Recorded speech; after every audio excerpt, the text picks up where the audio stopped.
कल ही समय शेखर जी की यात्रा और वंदना करके लौटे हैं भाई सिंह श्रेयांश कुमार जैन शेरे भैया, जो जैन पंचायत सभा के उपाध्यक्ष हैं, और भाई जो प्रतिदिन रोज संचालन करते हैं धर्म सभाओं का, पंचायत सभा के महामंत्री भाई राजकुमार जी, दोनों जाएं और पूज्य मुनिद्वय के पावन चरणों का पाद प्रक्षालन कर पुण्यार्जन करें।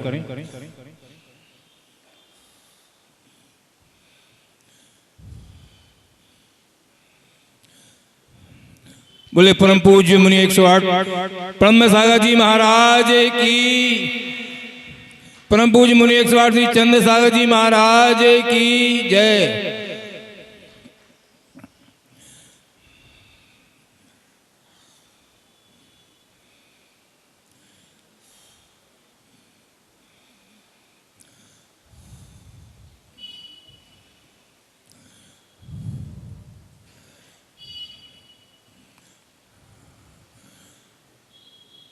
अब मैं आप सबकी ओर से पूज्य महाराज श्री के पावन चरणों में शत नमन करता हूँ और निवेदन करता हूँ कि हे ऋषिराज अपनी दिव्य देशना से नायक श्री महावीर भगवान की, परम पूज्य आचार्य गुरुवर श्री विद्यासागर जी महाराज की।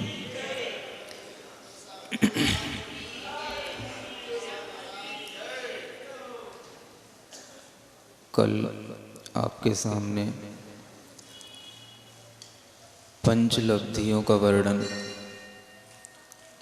और काल लब्धि का भी वर्णन प्रस्तुत किया था, और उस वर्णन को सुनकर के उसका चिंतन करके हमें यह ज्ञान हुआ कि उन पंचलब्धियों में काल लब्धि समाहित है। अगर हम उस काल लब्धि को एक धागे की तरह देखें और पंच लब्धियों को उस धागे में पिरोए हुए मोतियों की तरह देखें, तो दोनों को हम सामान्य और विशेष दोनों रूप से समझ सकते हैं।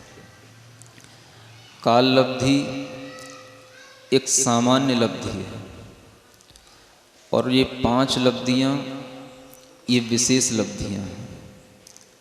लब्धि का अर्थ प्राप्ति होता है।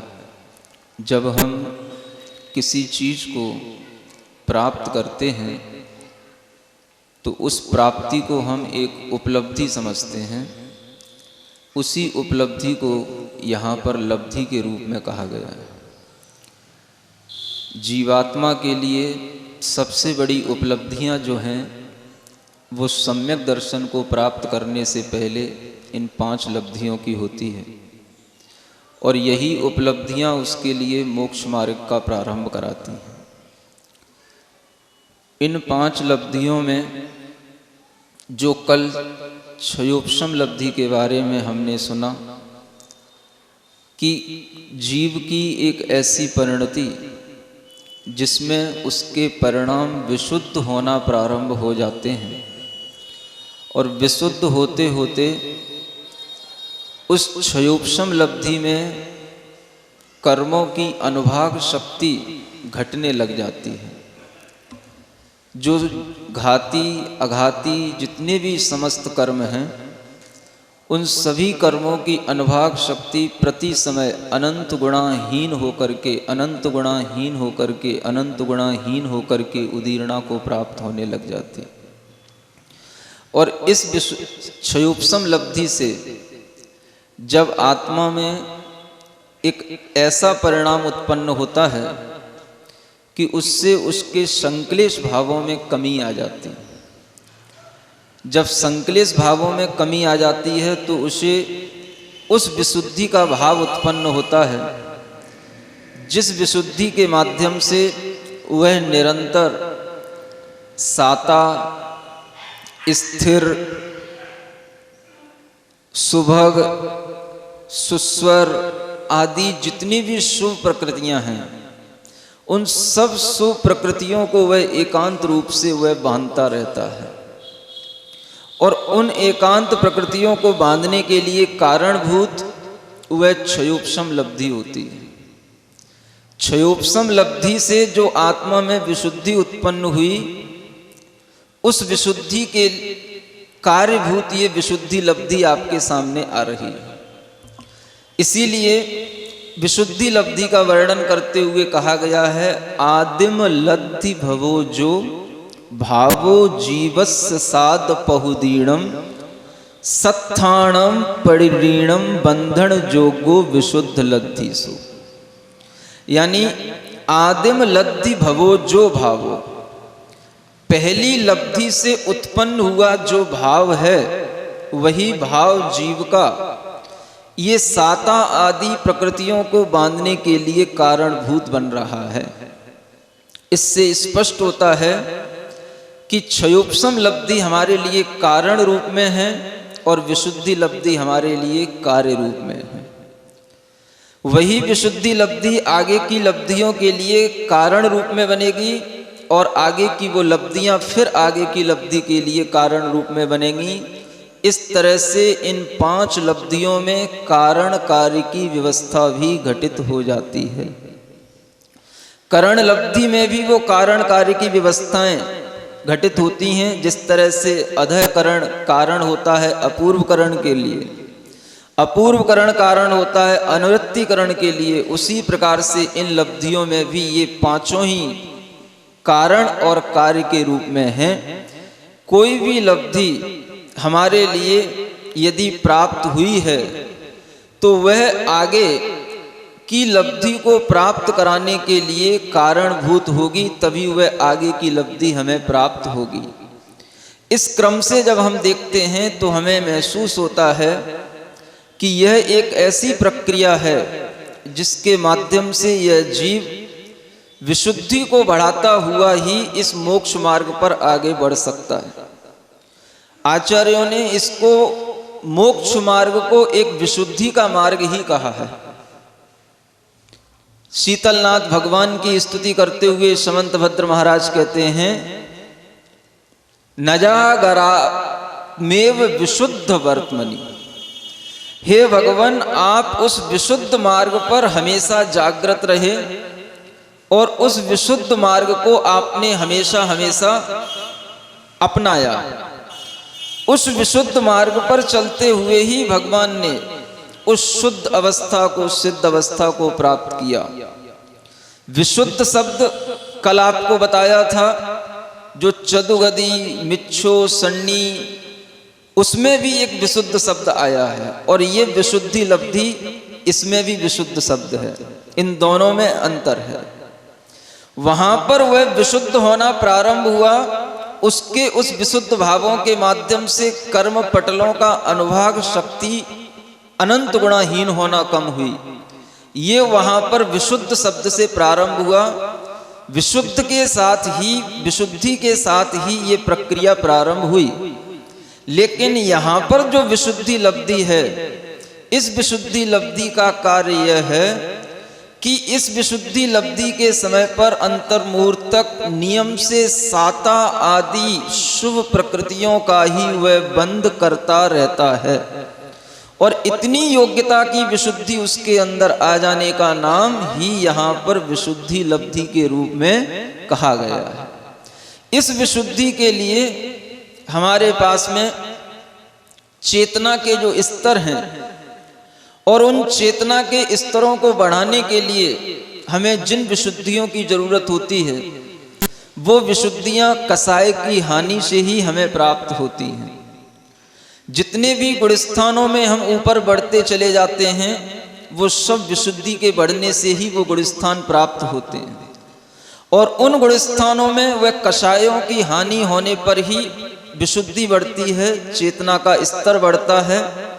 और वह चेतना जिसे हम कर्म चेतना, कर्म फल चेतना और ज्ञान चेतना के रूप में जानते हैं, जब हम इन 3 चेतनाओं को पढ़ते हैं तो हमारे मन में सबसे पहले यह विचार आता है कि कर्म फल चेतना कौन से जीवों को होती है। आचार्य कहते हैं कि जब तक इस जीव के लिए ज्ञानावरण, दर्शनावरण और मोहिनी और वीर्यांतराय कर्म का तीव्र आवरण रहता है, तब तक इस जीव के लिए किसी भी प्रकार की क्रिया करने का और किसी भी प्रकार के ज्ञान अर्जित करने का भाव भी उत्पन्न नहीं होता। यह जीव कर्म फल चेतना को महसूस करते हुए क्रिया भी नहीं कर पाता है। वही जीव जब ज्ञानावरणी, दर्शनावरणी और मोहिनी इन तीनों कर्मों के द्वारा तो अपनी ज्ञान चेतना को कुंठित किए हुए है, लेकिन जब उसमें वीर्यांतराय कर्म का कुछ क्षयोपशम बढ़ जाता है तो वह हिलन डुलन आदि क्रियाएं, इष्ट अनिष्ट में सुख दुख को करने वाली क्रियाएं और उस इष्ट अनुष्ट के माध्यम से अपने आप को बचाने की और अपने सुख दुख रूप परिणामों को करने की जो क्रियाएं होती हैं वो करने लग जाता है, उसे कर्म चेतना कहा। और जब ये जीव के अंदर सब प्रकार के ये चारों ही कर्मों का अभाव हो जाता है, तब इसके अंदर जो चेतना उत्पन्न होती है उसे ज्ञान चेतना कहा। इसी को आचार्य श्री कुंद कुंद महाराज ने पंचास्तिकाय में सब्बे पोगल काया खलु थावरा तसाजु कज्ज जुदा पाणित मदिक कंता राणम विंदंति ते जीवा, ऐसा कहा। यानी जितने भी स्थावर काय हैं कम फलम यानी कर्म फल चेतना का उपभोग करते हैं। जितने भी त्रस जीव हैं वो कर्म चेतना का उपभोग करते हैं, और ज्ञान चेतना का उपभोग करने वाले पाणित मदिक कंता, जो प्राणों से अतिक्रांत हो गए हैं, ऐसे सिद्ध भगवान अथवा केवल ज्ञानी अरिहंत भगवान भी हम ले सकते हैं, वे ज्ञान चेतना का साक्षात अनुभव करने वाले हैं। अब इन तीन चेतनाओं में ज्ञान चेतना की साक्षात अनुभूति और ज्ञान चेतना की प्राप्ति तो सिद्ध भगवान के पास में है। यह पंचास्तिकाय की श्री कुंद कुंद भगवान की उस गाथा से स्पष्ट हो जाता है। बाकी के जीव कर्म चेतना का अनुभव कर रहे हैं, कर्मफल चेतना का अनुभव कर रहे हैं, और इस कर्मफल चेतना का अनुभव करते हुए जो स्थावर जीव हैं वो अपनी किसी भी प्रकार की इष्ट अनिष्ट क्रिया को व्यक्त नहीं कर सकते, और जो त्रस जीव हैं वह अपनी कर्म चेतना को अपने इष्ट अनिष्ट कार्यों के माध्यम से व्यक्त कर लेते हैं, इसलिए वो कर्म चेतना करने वाले कहे हैं। अब इन तीन चेतनाओं को हम अध्यात्म में किस तरह से समाहित करें, इन तीन चेतनाओं के माध्यम से हम अपना मोक्ष मार्ग किस तरह से बनाएं, इन तीन चेतनाओं के द्वारा हम कैसे ज्ञान चेतना को प्राप्त करें, ये एक प्रश्न हम सभी के सामने है। आचार्य महाराज तो इतना कहकर के विराम ले लिए कि पाणित मदिक कंता राणम विंदंति ते जीवा, जो प्राणों से अतिक्रांत हैं उन्हीं के पास में ज्ञान चेतना है, और हम कह रहे हैं कि ज्ञान चेतना हमारे पास भी है। महाराज, ज्ञान चेतना के बिना जीव का अस्तित्व क्या रहेगा? कल त्रिलोक भैया कह रहे थे ज्ञान आत्मा का स्वभाव है और आत्मा ज्ञान से भिन्न हो नहीं सकता है, इसलिए जहां पर ज्ञान है वहीं पर आत्मा है, इसलिए ज्ञानवान सभी आत्माएं ज्ञान चेतना से युक्त हैं। जब सभी आत्माएं ज्ञान चेतना से युक्त हैं तो आचार्य महाराज यहां पर कौन सी ज्ञान चेतना की बात कर रहे हैं? जिस ज्ञान चेतना का अधिकारी केवल सिद्ध भगवान को बताया गया है कि वो सिद्ध भगवान ही ज्ञान चेतना का अनुभव करने वाले हैं। हमारे अंदर अभी कर्म चेतना भी नहीं आई है, ज्ञान चेतना तो बहुत दूर की बात है।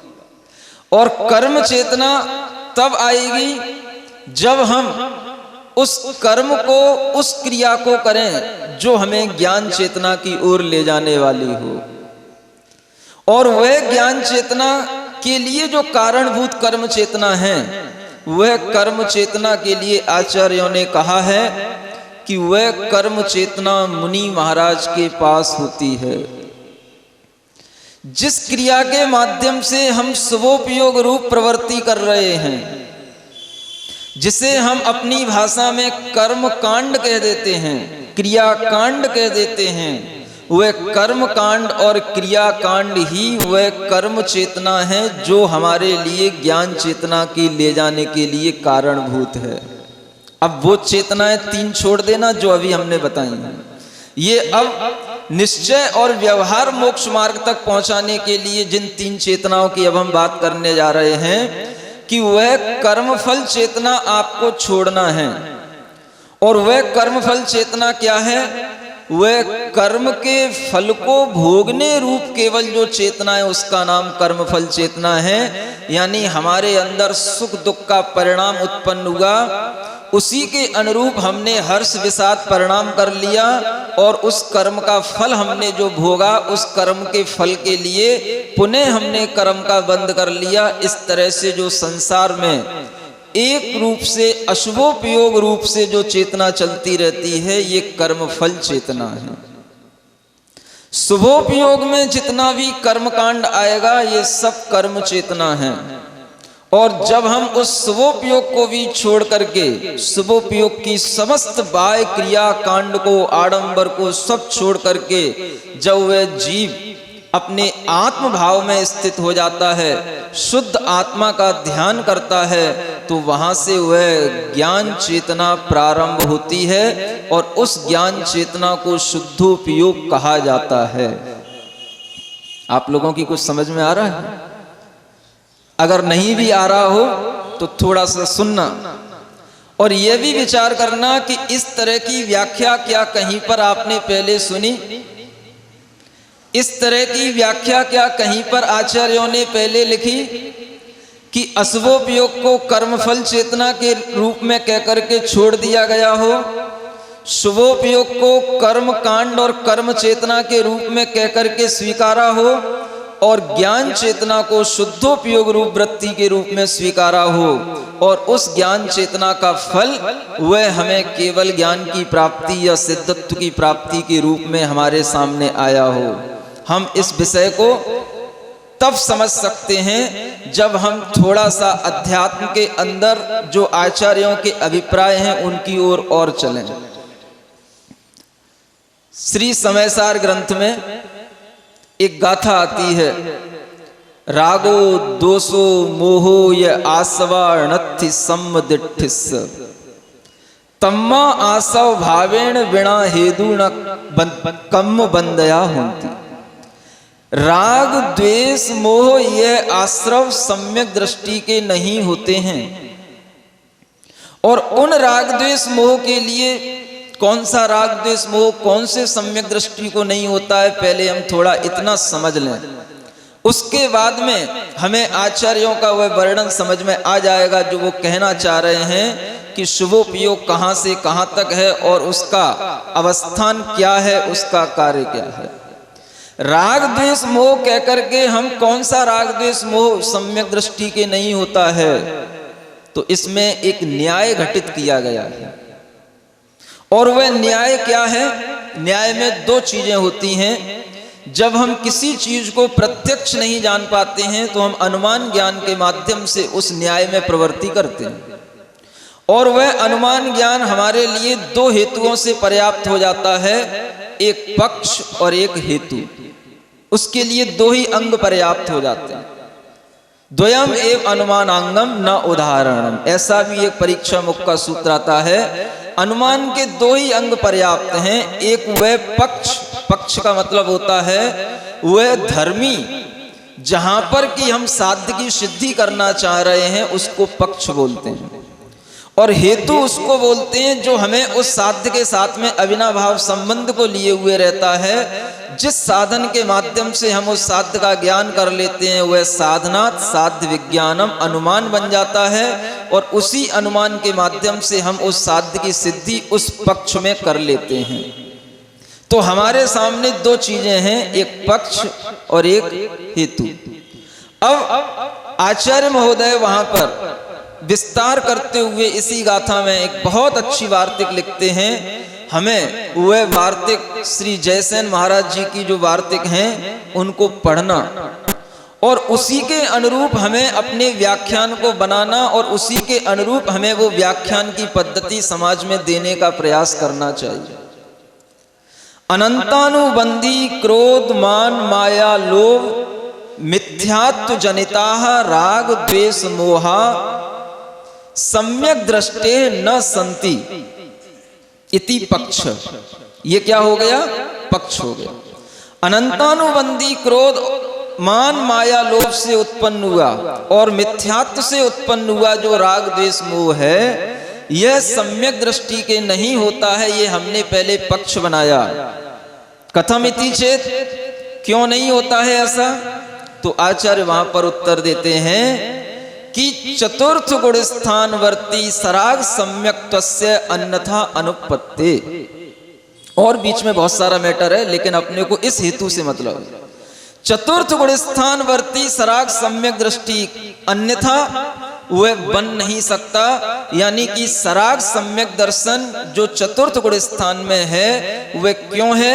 तो अनंतानुबंधी क्रोध मान माया लोभ और मिथ्यात्व के अभाव से वह सराग सम्यक दर्शन की अनुभूति उस चतुर्थ गुण स्थान में है। ध्यान रखना, चतुर्थ गुण स्थान में सराग सम्यक दर्शन ही होता है, वीतराग सम्यक दर्शन नहीं होता और कोई भी भाव नहीं होता।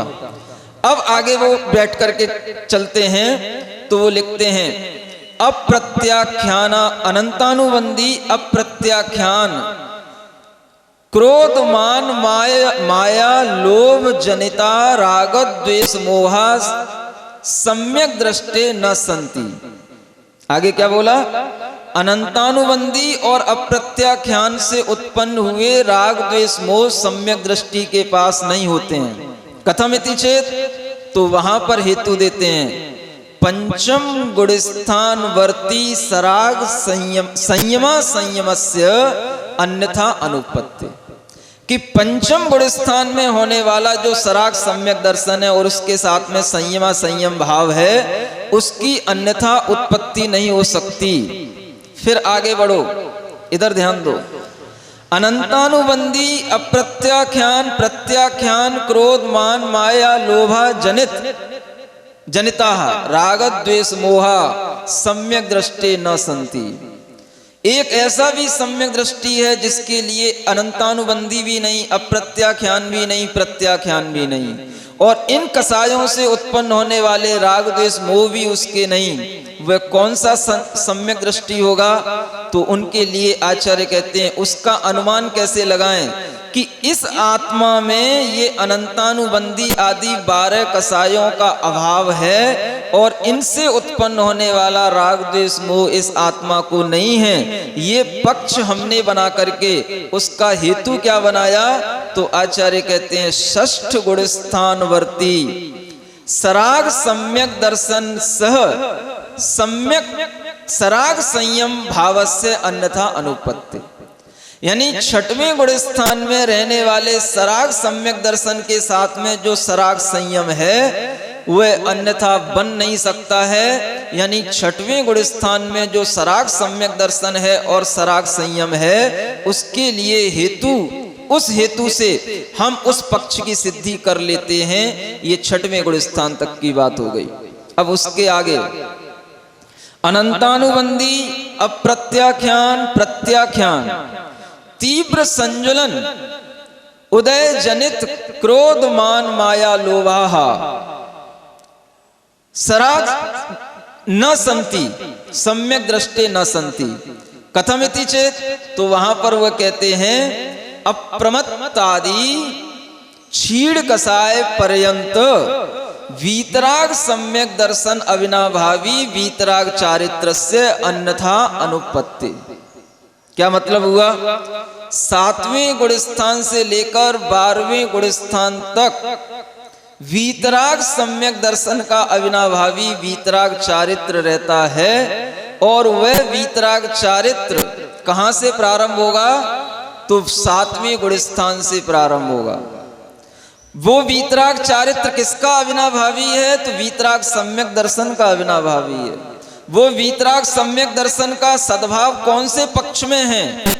तो जहां पर अनंतानुबंधी, अप्रत्याख्यान, प्रत्याख्यान और तीव्र संजलन का भी अभाव हो गया हो, उस आत्मा के अंदर वह वीतराग सम्यक दर्शन होगा और किसी आत्मा के अंदर वह वीतराग सम्यक दर्शन नहीं होगा।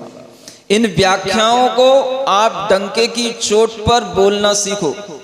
इन व्याख्याओं को आप सबके सामने बिना किसी नयों की आलम्बन लिए आप सबके सामने रखना सीखो। इसमें किसी नए की अभी कोई विवक्षा नहीं है, ये एक न्याय है। और जो न्याय चल रहा है वह अंतरंग आत्मा में घटित हुए उन कर्मों के अभाव से उत्पन्न हुए उस आत्मा के परिणाम को अनुमान बना करके उस आत्मा में उस पक्ष की सिद्धि की गई है। इस न्याय से ये स्पष्ट होता है कि वीतराग सम्यक दर्शन कभी भी चतुर्थ गुण स्थान में संभव नहीं है। पंचम गुण स्थान में भी वीतराग सम्यक दर्शन नहीं होता है। यहाँ तक कि छठवें गुण स्थान में भी वीतराग सम्यक दर्शन नहीं है। और सातवें गुण स्थान के भी दो भाग करना, एक प्रवृत्ति रूप और एक निवृत्ति रूप। जो प्रवृत्ति रूप भाग है उसमें भी वो वीतराग सम्यक दर्शन नहीं है। मात्र निवृत्ति रूप ध्यान अवस्था में जो सातवें गुण स्थान होगा उसी में यह वीतराग सम्यक दर्शन का अविनाभावी वीतराग चारित्र होगा। इस वीतराग और सराग की व्याख्या को जब तक हम इस वार्तिक के अनुसार स्पष्ट रूप से नहीं समझेंगे तब तक हमारे लिए अनेक प्रकार के भ्रम बने रहेंगे। आज दुनिया में ऐसे बहुत लोग हैं जो चौथे गुण स्थान से ही वीतराग सम्यक दर्शन घटित करते हैं, क्योंकि उन्हें सम्यक दर्शन की प्राप्ति हुई हो या न हुई हो, लेकिन एक अनुमान चलो अनंतानुबंधी कसाय का अभाव हुआ, मिथ्यात्व का अभाव हुआ, हमारे अंदर सम्यक दर्शन हुआ। और उस सम्यक दर्शन को हमने एक तो सराग कहना और वीतराग कहना, ये भेद करना भी आज मिथ्यात्व के रूप में डाला जा रहा है। क्या कह रहा हूं? सम्यक दर्शन में सराग और वीतराग क्या? सम्यक दर्शन तो सम्यक दर्शन है और उस सम्यक दर्शन में क्या होता है? शुद्धात्मा की अनुभूति रूप वह सम्यक दर्शन मानते हैं। उस शुद्धात्मा की अनुभूति उन्हें चौथे गुण स्थान में हो रही है, क्योंकि उन्हें वह सराग सम्यक दर्शन नहीं है, उनका सम्यक दर्शन वीतराग है। मुनि महाराज के लिए जो व्रतों के साथ में अगर सम्यक दर्शन है, या किसी व्रती श्रावक के लिए कोई व्रतों के साथ में सम्यक दर्शन है, तो वह सराग सम्यक दर्शन उनका हो सकता है। लेकिन घर में बैठे हुए विषय कसायों में लीन उन सम्यक दृष्टियों का वह सम्यक दर्शन आज वीतराग सम्यक दर्शन बना हुआ है। वह शुद्धोपयोग की अनुभूति के रूप में ढला हुआ है। इधर आचार्य कहते हैं जो बड़े बड़े भरत चक्रवर्ती पांडव सगर आदयः, ये जो चक्रवर्ती सगर आदि हुए हैं, ये भरत चक्रवर्ती जैसे छायक सम्यक दृष्टि जीव हुए हैं, इनके लिए आचार्य कहते हैं कि ये क्या करते थे? भेदा भेद रत्नत्रय भावना प्रिया। केवल इनके लिए इतना विशेषण दिया है परमात्म प्रकाश ग्रंथ की उस टीका में, आप देखना कि भेद और अभेद रत्नत्रय की भावना में वो उनका मन लगने लग जाता है। क्या कहा? भेद और अभेद रत्नत्रय उनके लिए प्रिय हो जाता है। अनुभूति नहीं होती, न उनके पास में अभी भेद रत्नत्रय है, न उनके पास में अभी अभेद रत्नत्रय है। जब तक वह गृहस्थ की अवस्था में है तो आचार्य वहां पर कहते हैं कि गृहस्था नाम तू भेदा भेद रत्नत्रय रूप शुद्धोपयोगस्य अवकाशो नास्ति, कि गृहस्थों के लिए भेद और अभेद रत्नत्रय रूप शुद्धोपयोग का कोई स्थान ही नहीं है। उन्हें क्या करना? तो उनके लिए लिखा है वह उस भेदा भेद रत्नत्रय को उपादेय मान करके उसकी भावना करना। सामायिक काले अपि गृहस्थ शुद्धात्म भावनाम करोति, ये प्रवचन सार में टीका में लिखा है कि गृहस्थ क्या करता है? अगर वह सम्यक दृष्टि है, व्रती है, तो सामायिक काल में भी शुद्धात्मा की भावना करता है। शुद्धात्मा की भावना करना और शुद्धात्मा की अनुभूति करना, इन दोनों में बहुत अंतर है। शुद्धात्मा की भावना क्या हो गई? अहम शुद्ध, मैं शुद्ध हूं। अहम वीतरागी, मैं वीतरागी हूं। अहम सिद्ध स्वरूपोस्मि, मैं सिद्ध स्वरूप हूं। ये सब क्या है? ये शुद्धात्मा की भावना है। ये शुद्धात्मा की भावना का नाम शुद्धोपयोग नहीं है। इस शुद्धोपयोग को इतना नीचे गिरा दिया गया है, इतना नीचे गिरा दिया गया है कि इस विशुद्धि का नाम भी शुद्धोपयोग बन गया है, जिस विशुद्धि की हमने चर्चा आपसे शुरू से करना प्रारंभ की है। ये विशुद्धि ही शुद्धोपयोग बनती चली जा रही है। सम्यक दर्शन हुआ, आत्मा में अनंतानुबंधी कसाय के अभाव से जो विशुद्धि उत्पन्न हुई वह हमारा शुद्ध उपयोग हुआ, क्योंकि जितना राग का अभाव हो गया उससे आत्मा में जो शुद्धता आई वह उपयोग शुद्धोपयोग है। और बाकी जो कर्म का उदय चल रहा है या प्रत्याख्यान आदि के रूप में, वह सब कर्म उपयोग, और उसको एक नाम दिया गया ज्ञान धारा और दूसरे का नाम दे दिया कर्म धारा।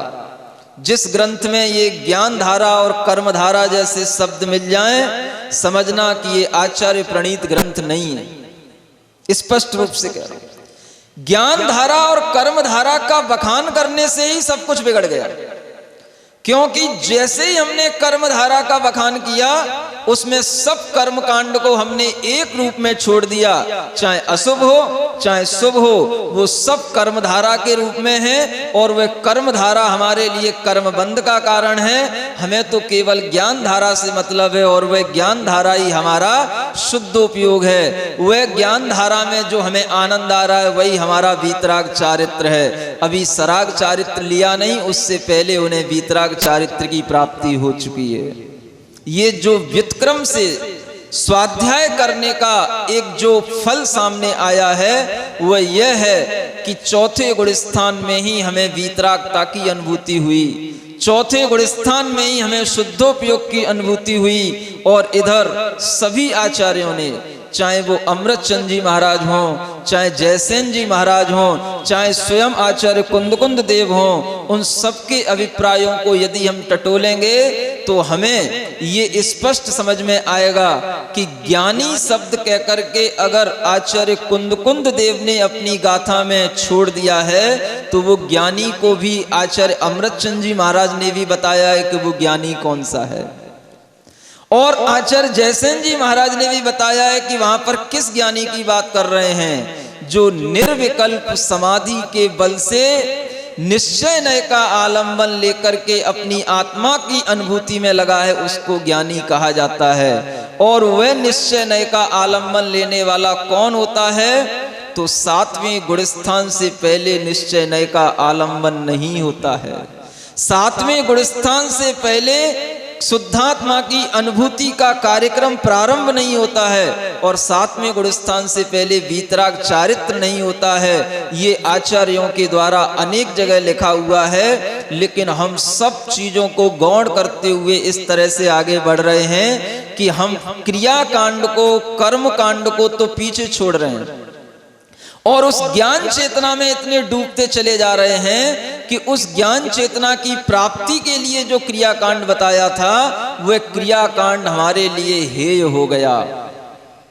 आप जान रहे हो कि हम ये सब कहां से बोल रहे हैं, कहां पर ये अशुभोपयोग को कर्मफल चेतना कहा गया है?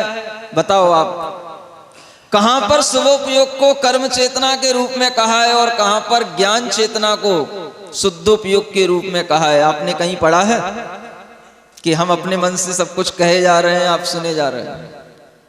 बताओ विद्वान लोगों, ये तीन चेतनाओं को हम किस रूप में व्याख्यायित कर रहे हैं? और इस व्याख्या के लिए हमारे पास में आलंबन है, हम निराधार नहीं बोल रहे हैं। अभी हम आपके दिमाग में खुजली पैदा कर रहे हैं कि आप अपने दिमाग को खुजलाओ।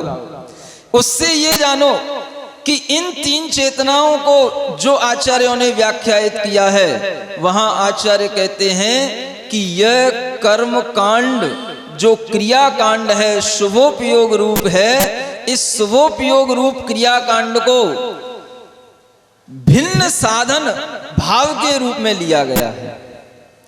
भिन्न साधन साध्य भाव और एक अभिन्न साधन साध्य भाव। जब तक हम भिन्न साधन साध्य भाव को नहीं अपनाएंगे तब तक हमारे अंदर अभिन्न साधन से साध्य भाव की प्राप्ति नहीं होगी। और एक बहुत अच्छा उदाहरण दिया है, जो एकांत रूप से निश्चय का अवलंबन लेने वाले हैं उनके लिए कहा है कि वे जीव ऐसे जड़ होते चले जा रहे हैं, ऐसे प्रमादी होते चले जा रहे हैं कि मानो उनको खूब दूध पिला दिया, खूब घी पिला दिया, खूब मट्ठा खिला दिया और ऐसे अलसा रहे हैं कि बस बैठे बैठे झूम रहे हैं। उन्हें प्रमाद के कारण से कुछ भी अनुभव में नहीं आ रहा है और फिर भी कह रहे हैं कि ज्ञान चेतना, आहा। वहीं बैठे बैठे वो झपकी आ रही है किसकी? वो जो खाया है उसकी प्रमाद, और उस प्रमाद की झपकी को लेकर के वो सोच रहे हैं कि ये हमें ज्ञान चेतना की अनुभूति हो रही है। इतना इस चेतना का स्तर गिरा दिया गया है इस पंचम काल में।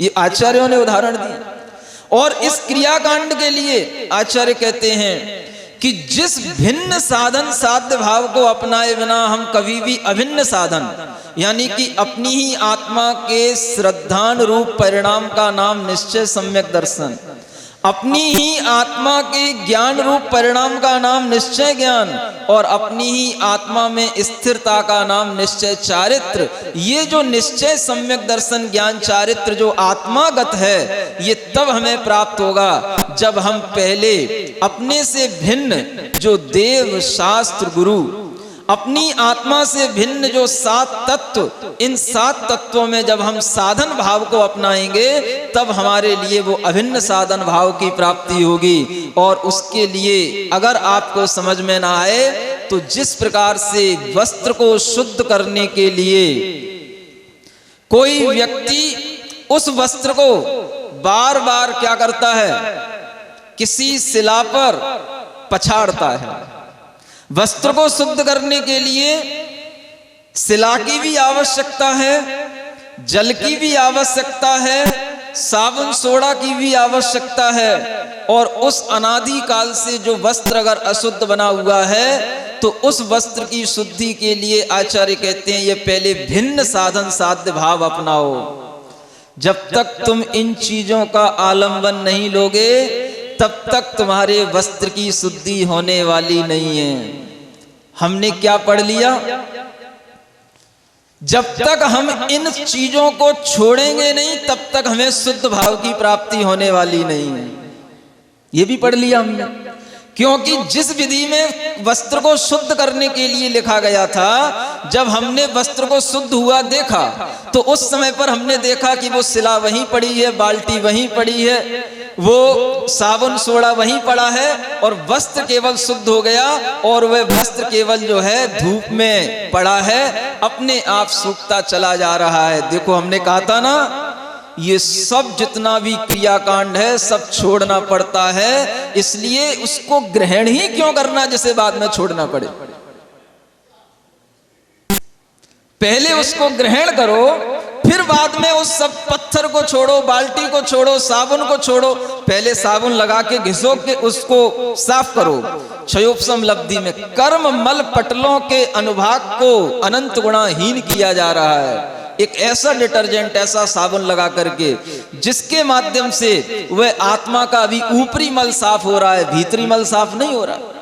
जो अनादि काल की किट्ट कालिमा लगी है वो इस क्षयोपशम लब्धि से साफ हो रही है। और उसके माध्यम से जो उसमें थोड़ी सी राहत आई, थोड़ी सी उसमें अभी उजलापन भी नहीं आया, लेकिन उस उजलेपन का हम आलम्बन लेकर के चल रहे हैं। हमें वह उजलापन मिलेगा तो इसी प्रक्रिया से मिलेगा, इसी क्रियाकांड से हमें गुजरना पड़ेगा। और उस क्रियाकांड को हमने कह दिया कि ये तो अपने से छूटेगा, क्योंकि पहले तुमने साबुन लगाया और फिर उसी साबुन को तुमने निचोड़ दिया। क्या मतलब रहा? और उसको उठा के तुमने नाली में बहा दिया। वो सारा का सारा क्रियाकांड सब बेकार। वो हमें छोड़ना ही है तो उस वस्त्र में लगाना क्यों? और ऐसा ही ज्ञान धारण करके आज बहुत से लोग जी रहे हैं। जितना भी स्वोपयोग है हमें सब छोड़ना है। क्योंकि आचार्यों ने लिखा है किंचित मात्र भी अगर तुम किसी भी पर पदार्थ से अरहत आती से भी राग करोगे, अरियंत भगवान से भी अगर तुम राग करोगे तो संसार में पड़े रहोगे। सुन रहे हो? अरहंत भगवान से भी राग करोगे तो संसार में पड़े रहोगे, क्योंकि उनसे भी किया हुआ राग तुम्हें मोक्ष नहीं दे सकता, तुम्हें स्वर्ग की संपदा ही देगा। कहां से बोल रहे हो महाराज? वहीं से बोल रहा हूं जहां से हमारे कानों में ये शब्द सुनाई पड़ते हैं। जब हम ये सुनते हैं कि गुरु का, देव का, शास्त्र का राग भी हमारे लिए बंध का कारण है और उस बंध को भी हमें छोड़ना है, तो वह जीव पहले से ही उस राग से वितराग हो जाते हैं और पहले से ही वो इतने वितरागी हो जाते हैं कि उन्हें अरहंत भगवान की पूजा भी बंध का कारण नजर आती है। अरहंत भगवान की भक्ति भी संसार का कारण दिखती है और उस राग को छोड़े बिना उन्हें लगता है कि अगर हम इस राग को जब तक नहीं छोड़ेंगे तब तक हमारे लिए शुद्ध उपयोग नहीं होगा, इसलिए उस राग को करना ही नहीं। ना अरिहंत से राग करना, ना शास्त्र से राग करना, ना गुरु से राग करना, क्योंकि वह राग भी हमें छोड़ना है। कब छोड़ना है? पहले हो जाए तब छोड़ना कि पहले से ही छोड़ना? अभी तो हुआ ही नहीं। अनादि काल से हमें वह देवशास्त्र गुरु से अनुराग ही नहीं हुआ। अब अनुराग करा के महाराज फिर छोड़ के जाओ, ये तो कोई बात नहीं हुई। बात इसी में है। जैसे साबुन लगा करके उस साबुन को निकालना, जब निकालना ही है उसमें से साबुन, बाद में अच्छा क्या करते हो? ऐसे तो होते हो कपड़े ना, पहले उसमें साबुन लगाया, पानी लगाया और फिर उसको निकाला। तो उसको निकालना ही है तो उसमें लगाना क्यों साबुन? ये कई लोगों के ज्ञान में आ रहा है। आचार्य कहते हैं वह साबुन लगा करके, उस सोडा को लगा करके और उसमें पछाड़ लगा करके, अगर पछाड़ नहीं लगाना हो तो कम से कम एक हाथ में लकड़ी का वो ले लेना। क्या बोलते हो आप? मुगरिया, अपने यहाँ कुछ उसको पटकना बोलते हैं। हाँ, पटकुन्नी बोलते हैं उसको। तो उससे उसको पटको, उससे उसको पीटो और पीट पीट करके, ये जितना भी पीटना है, कूटना है, साबुन लगाना है, ये सब क्या है? ये सब क्रियाकांड, ये सब शुभोपयोग है। हमने प्रायश्चित लिया। क्या किया? अपनी आत्मा को पीटा। हमने 12 प्रकार के तप किए, अपनी आत्मा को कूटा, अपनी आत्मा को पीड़ा दी। हमने वंदना की, स्वाध्याय किया, हमने भगवान की भक्ति की। क्या किया? हमने ये अनेक प्रकार के साबुन और सोडा लगा करके अपनी आत्मा को शुद्ध बनाया। बड़े बड़े आचार्य श्री पूज्यपाद महाराज, आचार्य स्वयं कुंद महाराज जब भक्ति करने उतर आते हैं तो वो कहते हैं छिन्नन्ति संसार सायरम घोरम, कि अगर ये संसार सागर भी नाश को प्राप्त होगा तो हे भगवान आपकी भक्ति से प्राप्त होगा। जब आचार्य पूज्यपाद महाराज चैत्य भक्ति करने के लिए जिनालय में जाते हैं तो कहते हैं विशुद्ध यथा बुद्धि विशुद्ध, कि हे भगवान हम आपकी भक्ति जितनी बुद्धि है उतनी कर रहे हैं, लेकिन अपनी विशुद्धि के लिए कर रहे हैं। प्रतिरूपाणी यथा बुद्धि विशुद्ध, जिनेंद्र भगवान के प्रतिरूपों की, प्रतिबिंबों की भक्ति भी किसके लिए है? विशुद्धि के लिए है। और वह विशुद्धि किसके लिए कारण है? वह विशुद्धि शुद्धोपयोग के लिए कारण है। उस विशुद्धि का नाम शुद्धोपयोग नहीं है। आज लोगों ने उस विशुद्धि को शुद्धोपयोग मान लिया।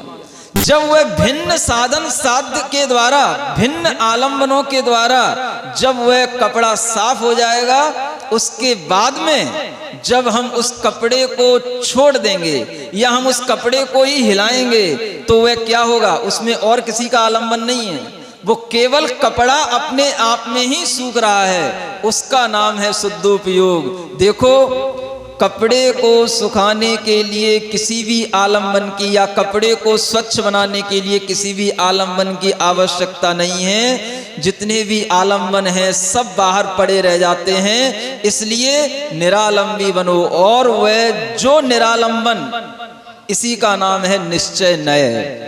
जब तक परालंबन है तब तक व्यवहार नय और निश्चय नय में आत्मा निरालंबी हो जाता है। आत्मा का ज्ञान, दर्शन, चारित्र सब कुछ आत्मा के गुणों से ही आत्मा के लिए हो जाने लग जाता है। उस निश्चय नय में जाकर के जब ये सब क्रिया शुभोपयोग की छूट जाती है तो वह शुद्धोपयोग की चेतना, ज्ञान चेतना वहां से प्रारंभ होती है। सातवें गुण स्थान से जो वीतराग सम्यक दर्शन के साथ और वीतराग चारित्र के साथ प्रारंभ होती है, और वही ज्ञान चेतना का विकास होते होते वह जब पूरा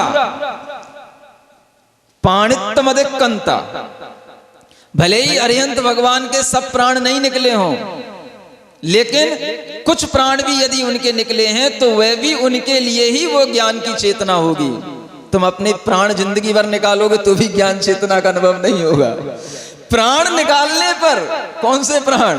जो ये 10 प्राणों से जीव जी रहा है उनमें से कुछ प्राण उसके नष्ट हो गए हों तो वह सब प्राण तो सिद्ध भगवान के नष्ट हो गए, लेकिन अरिहंत भगवान के भी कुछ प्राण नष्ट हो जाते हैं। उनके लिए वह पाणित्तमधिकंता, वहां पर वह केवल ज्ञान के साथ में उस ज्ञान चेतना का अनुभव करते हैं। आज तक ये ज्ञान चेतना यहां से प्रारंभ होती है, 7वें गुण स्थान से, ऐसा कोई वर्णन नहीं करता। अगर आपसे भी कहा जाए तो आप कहोगे महाराज ज्ञान चेतना तो हमारे अंदर भी है, क्योंकि ज्ञान चेतना अगर हम महसूस नहीं करेंगे तो क्या हम मूर्ख हैं? बताओ तो लोग मूर्ख हैं? ज्ञान चेतना तो है, लेकिन आप ये क्यों नहीं सोच रहे हो कि उस ज्ञान चेतना का प्रारंभ अप्रमत्त गुण स्थान से होता है? उससे पहले क्या है? आपको भी चिंता होने लगी। क्या है उससे पहले?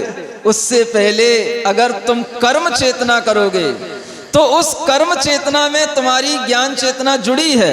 किस रूप में जुड़ी है? घबराओ मत। आचार्यों ने कहा है कि ज्ञान चेतना हमारे लिए उपादेय है।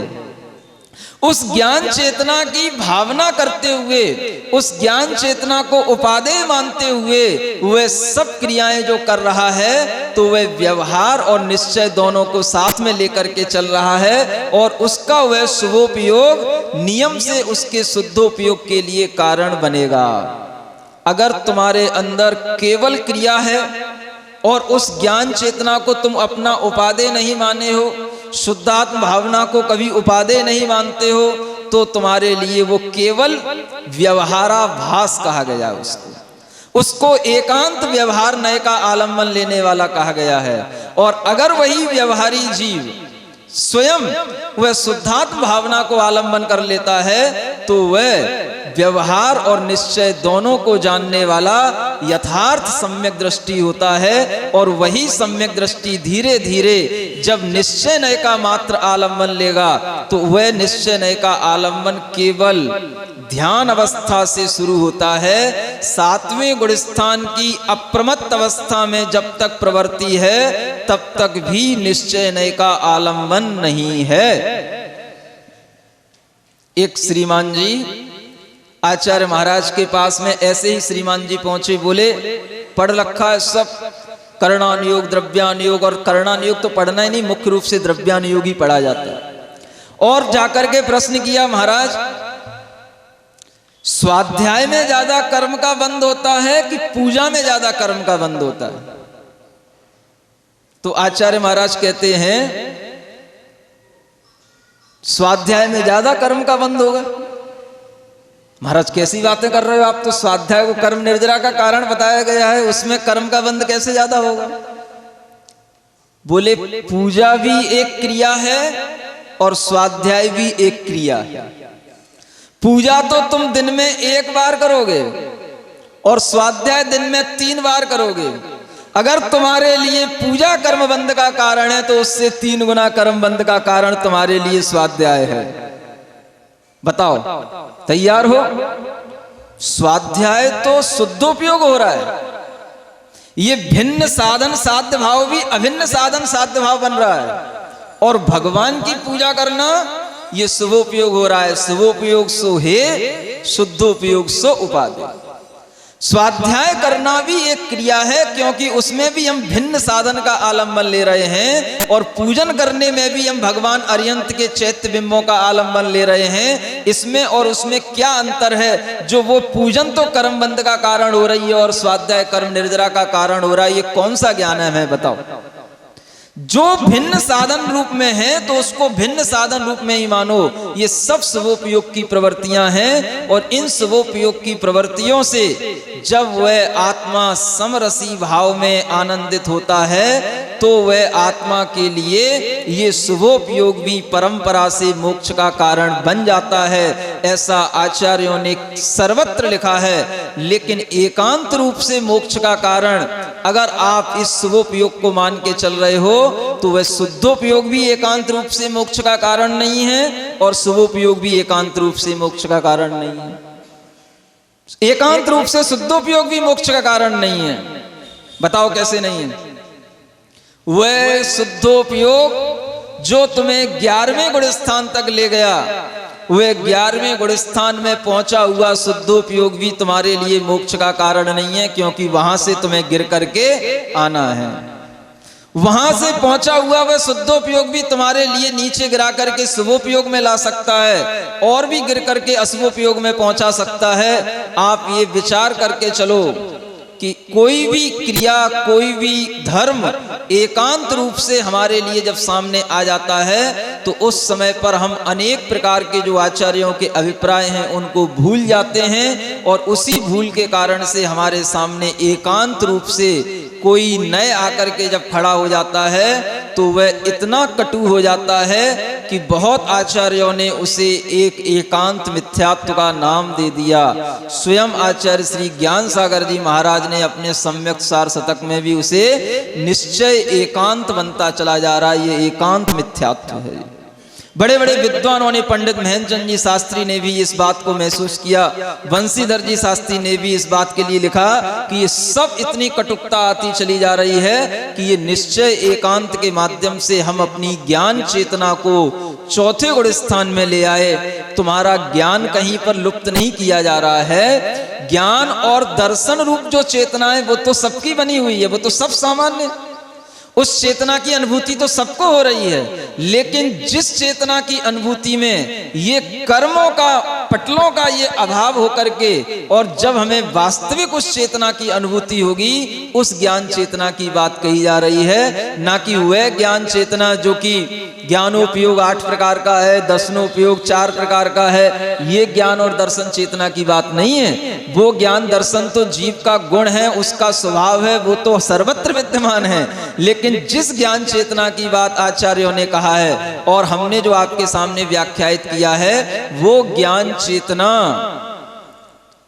जब भी उत्पन्न होगी तो वह निर्वृत्ति अवस्था में सप्तम गुण स्थान से वह शुद्धोपयोग के साथ प्रारंभ होती है, वीतराग दशा के साथ प्रारंभ होती है। अब आप ये सोचो कि हमें इसी प्रकार से इस चेतना के भ्रम को दूर करते हुए इसी प्रकार से इस चेतना का हमें व्याख्यान सर्वत्र करना, सुनना और सुनाना। अब बताओ, आपके लिए कोई भी प्रश्न हो तो आप अभी पूछ सकते हो।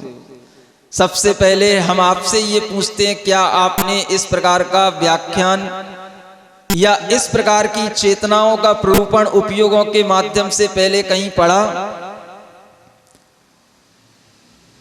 कहीं इस प्रकार का विवरण आया है? पंचाध्यायी को मैंने आज तक नहीं पढ़ा, और मैं पंचाध्यायी से हाथ जोड़े बैठा हूं, क्योंकि हमारे गुरु महाराज ने हमें कभी ना पढ़ाया और ना हमसे कभी पढ़ने के लिए प्रोत्साहित किया। उन्होंने हमेशा कहा कभी भी अपने जीवन में पंचाध्यायी ग्रंथ पढ़ना ही नहीं। हमने नहीं पढ़ा, जो उनने कहा सो हमने माना। हमने आचार्य कुंद देव के पंचास्तिकाय, प्रवचन सार, समय सार और जो आचार्य महाराज ने सिद्धांत पढ़ाए उसके हिसाब से आपके सामने बताया। ये चेतना भी कहीं पर व्याख्यायित है, छिपी हुई है, और वह पंचास्तिकाय ग्रंथ में ही है। आप देखना उसको। जयसेन महाराज नहीं, आचार्य अमृतचंद जी महाराज की टीका में मिलेगी। हाँ, आप उसको पढ़ो, और वह पंचास्तिकाय के सबसे अंत के 2 पन्ने, जिस टीका में निश्चयाभास, व्यवहाराभास और निश्चय और व्यवहार का समन्वय तीनों दिया गया है, वह हमें सभी शिक्षार्थियों को, सभी विद्यार्थी भाइयों को पढ़ना और पढ़ाना चाहिए। उसी में लिखा हुआ है, उसमें तो कर्म चेतना को क्या लिख दिया, मौनीन्द्रियम कर्म चेतना, माने मुनि महाराज की जो चेतना है वो सब कर्म चेतना है, क्योंकि मुनि महाराज के पास जितना क्रियाकांड है, कर्मकांड है, वो सब उनकी कर्म चेतना है। और वही जब उस क्रियाकांड को छोड़ करके आत्म भावना में लीन होते हैं तो वह शुद्धोपयोग, और उसी को उन्होंने ज्ञान चेतना कहा है। उस विषय को आप पढ़ो, पढ़ाओ। दुनिया में अनेक विद्वानों ने निश्चयाभास, व्यवहाराभास, उभयाभास इतना कह कह करके उलझाया है, आप केवल वहीं पर पढ़ो। अमृतचंद जी महाराज ने ये सब लिखा हुआ है। जो हमने तुम्हें कपड़े का उदाहरण दिया, जितने भी उदाहरण दिए और जितनी भी बात लिखी, ये सब आपको उसी टीका में लिखी हुई मिलेंगी। स्वयं अमृतचंद जी महाराज इस बात को कह रहे हैं कि कौन व्यक्ति उस निश्चय नय के रस का आलम्बन लेने वाला है, तो जो क्रम से इस परिपाटी को प्राप्त करता हुआ आगे बढ़ता है, उसी के लिए पहले से ही निश्चय नय का आलम्बन तो लिया जा सकता है, लेकिन निश्चय की अनुभूति नहीं हो सकती है। निश्चय की अनुभूति इस व्यवहार को अपनाए बिना कभी भी नहीं हो सकती, और यह व्यवहार हमारे लिए निश्चय तक पहुंचाने वाला है। अगर आप उस समयसार जी ग्रंथ की उस गाथा को देखो, शुद्धो शुद्धा देशो ऋणादब्बो परम भाव दर्शिहीम व्यवहार देश दादू जेदू अपर में ठिदा भावे।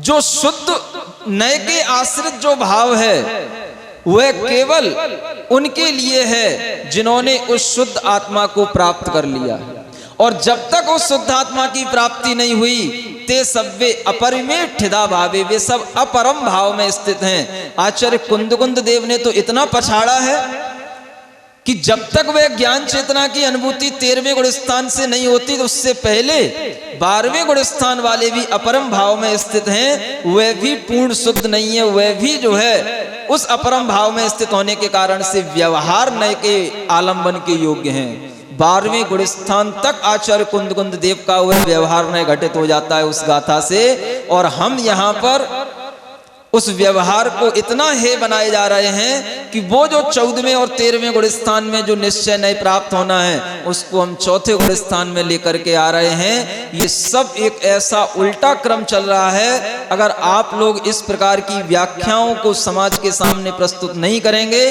तो समाज में एक बहुत बड़ा वायरस फैल रहा है, बहुत बड़ा वायरस, और उस वायरस की चपेट में सब लोग आ रहे हैं। गोटे गांव थोड़ा दूर है, गोटे गांव में वायरस कम है, लेकिन एक आध दो वायरस यहाँ आ जाते हैं, और वो वायरस क्या करते हैं कि फैलाने की कोशिश करते हैं। लेकिन आप लोगों का ऐसा पुण्य है कि आचार्य महाराज के कुछ ऐसे एंटी वायरस यहाँ पे आ जाते हैं जो उस वायरस को फैलने नहीं देते।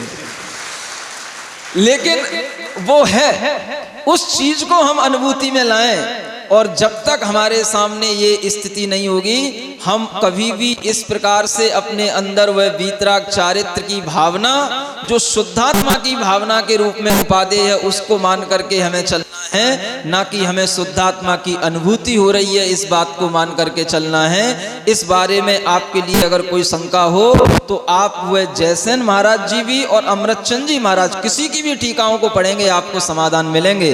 और उसी के माध्यम से देखो, अगर विशुद्धि का नाम शुद्धोपयोग है, अगर हमारे लिए केवल क्रियाकांड का के साथ में होने वाला जो शुद्धोपयोग हमें सम्यक दर्शन के साथ हो रहा है, तो वह सम्यक दर्शन तो बहुत काल तक रह सकता है, लेकिन शुद्धोपयोग मात्र अंतर्मुहूर्त तक रहता है। अगर आपके लिए सम्यक दर्शन की विशुद्धि शुद्धोपयोग है, तो फिर उस शुद्धोपयोग का काल भी उतना ही मानना पड़ेगा जितना सम्यक दर्शन का काल है। 66 सागर काल, 33 सागर काल, उतना काल मानना पड़ेगा। लेकिन आचार्य कहते हैं नहीं, वह सम्यक दर्शन के साथ में जो ये आपके लिए इतना काल बीतेगा, तो उसमें ये सब सराग सम्यक दर्शन के साथ बीतने वाला काल है। वीतराग सम्यक दर्शन की अनुभूति अगर बीच में हो जाए तो अलग बात है, लेकिन वह सब सराग सम्यक दर्शन के साथ इतना दीर्घ काल बीत सकता है। वीतराग सम्यक दर्शन के साथ तो अंतर्मुहूर्त काल में ही वह कपड़ा बिल्कुल निचुड़ करके और सूख जाता है, जब तक उस कपड़े में साबुन सोडा और पानी लगा है तब तक तो वो क्या है, सब शुभोपयोग है। और जैसे ही हमने उस सब को निचोड़ करके उस कपड़े को हवा में रख दिया, धूप में डाल दिया, ये हो गया शुद्धोपयोग। और एकदम अंतर मुहूर्त के बाद जब हमने उस कपड़े को देखा तो हमने देखा वो कपड़ा पहले की तरह हमारा वैसा का वैसा ही उजला हो गया। ये हमारे लिए वह 13वां गुणस्थान, और अगर हमने उस पर प्रेस कर दी तो वह और चमक गया। ये हमारे लिए हो गई पूर्ण शुद्ध सिद्ध अवस्था। इस उदाहरण के माध्यम से भी हम ये समझ सकते हैं कि हमारे लिए क्या उपादेय है, क्या है। ये विशुद्धि लब्धि भी आगे आने वाली लब्धि के लिए कारण है और पिछली क्षयोपशम लब्धि का कार्य है। इस विशुद्धि को हम अपनाते रहें और हमें सारा का सारा पुरुषार्थ विशुद्धि बढ़ाने के लिए ही करना। जितना भी हमारे सामने संयम भाव आएगा, संयम भाव आएगा, उन भावों में भी जो लब्धि स्थान बढ़ेंगे सब विशुद्धि के माध्यम से बढ़ते हैं। और विशुद्धि किससे बढ़ती है? कसायों की हानि से विशुद्धि बढ़ती है। वह विशुद्धि जब बढ़ेगी तभी आपको ये लब्धि स्थान प्राप्त होंगे। और उस विशुद्धि का ही पूरा ये मोक्ष मार्ग है। मोक्ष मार्ग में संक्लेश का कोई भी स्थान नहीं है। विशुद्धि के माध्यम से ही स्थिति कांडक घात, अनुभव कांडक घात होते हैं। विशुद्धि के माध्यम से ही ये सब करण परिणाम होते हैं। लेकिन उस विशुद्धि में हम इतना अपने मन में शुद्धि बना करके रखें कि उस विशुद्धि में शुभोपयोग के माध्यम से भी विशुद्धि बढ़ती है और शुद्धोपयोग से भी विशुद्धि बढ़ती है। शुभोपयोग से भी हम विशुद्धि बढ़ाएं। चैत्य भक्ति करने से स्थिति कांडक का घात होता है, ऐसा श्री जय धवल गादी ग्रंथों में लिखा हुआ है। भक्ति करने से ये कर्मों की स्थिति कांडक घात, एक सामान्य स्थिति का घात अलग है और कांडक घात अलग चीज होती है। वो कांडक का घात यदि होता है तो ऐसे विशुद्धि के परिणामों से होता है। हम उन सब विशुद्धि के आलंबनों को परालंबन कहकर और उसको व्यवहार की कोटि में डाल करके उसे बंद का कारण यदि कह रहे हैं तो ये सब इन शास्त्रों के साथ अन्याय है। और जो सुन रहे हैं और कुछ नहीं कह पा रहे हैं वो भी उस अन्याय का समर्थन करेंगे। ये अपन मान के चलना। इसलिए इस समाज में फैली हुई इस विसंगति को हम जितना इन स्पष्ट व्याख्याओं के आलंबन से दूर कर सकें, ये हमारा बहुत बड़ा धर्म प्रभावना का कार्य होगा। और हम सभी को इसी धर्म प्रभावना के कार्य में लगना चाहिए। बोलो महावीर भगवान की जय।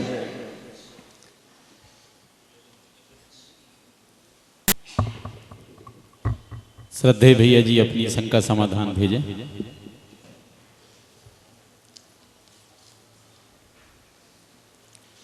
कोई भी लब्धि एक साथ प्राप्त होती है कि कुछ काल लगता है? सभी लब्धियां क्रम क्रम से ही होती हैं, एक साथ लब्धियां नहीं होती हैं। ये सब लब्धियां क्रम क्रम से होंगी और अंतर अंतर मुहूर्त के साथ में इनकी प्राप्ति है। इन लब्धियों से संपन्न जो अभी बता रहे हैं आगे आएगा, 3 लब्धियों से संपन्न जीव ही प्रायोग्य लब्धि के योग्य होता है। फिर वही करण लब्धि में ढलेगा और करण लब्धि में भी ये क्रम क्रम बना हुआ है। ये सब जो है इसी क्रम से चलती हैं। क्या सप्तम गुण स्थान में सराग सम्यक तो नहीं होता? जब सप्तम गुण स्थान में प्रवृत्ति की दशा होगी तो उस समय पर सराग सम्यक्त होगा। जब वह ध्यान में बैठ करके अपनी शुद्ध आत्मा को उपादेय मान करके उस शुद्ध आत्मा में लीन होगा तो उस समय पर उसके लिए वीतराग सम्यक्त होगा। इस सप्तम गुण स्थान में भी वो वीतराग सम्यक्त की स्थिति ध्यान की एकाग्रता में ही घटित होगी। जब तक वह ध्यान की एकाग्रता नहीं है तब तक वह भी सराग सम्यक्त की स्थिति जानना।